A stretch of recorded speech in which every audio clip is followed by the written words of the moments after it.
आई आणि मुलांमधील प्रेमाला जगात कशाची उपमा द्यायची असा प्रश्न पडेल। 9 महिने आपल्या लेकरांना उदरात वाढून त्यांना स्वतःच्या पायावर उभे करण्यासाठी आई धडपड करत असते, पण यात आर्थिक परिस्थिती आड येत असेल तर त्या आईने काय करावं हा विचारही करवत नाही। बीडमधील एका आईवर हा प्रसंग ओढवला। 7 वर्षाच्या लेकीचा मृत्यू झाला, पण तिच्याकडे लेकीच्या अंत्यसंस्कारासाठी पैसे नव्हते। पुढे जे घडलं ते फारच हृदयद्रावक होतं। बीड शहरातील सोनाली लोंढे ह्या महिलेच्या 7 वर्षीय मुलीचा शुक्रवारी मेंदूच्या आजाराने मृत्यू झाला।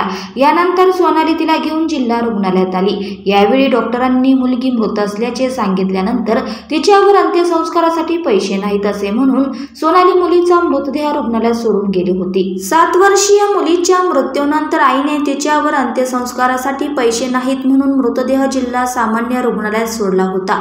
पोलिसांनी शोध घेऊनही आई न सापडल्याने अखेर सामाजिक कार्यकर्त्यांनी चिमुकलीवर अंत्यसंस्कार केले। पोलिसांनी सोनालीचा शोध घेण्याचा प्रयत्न केला, मात्र त्या सापडल्या नाही।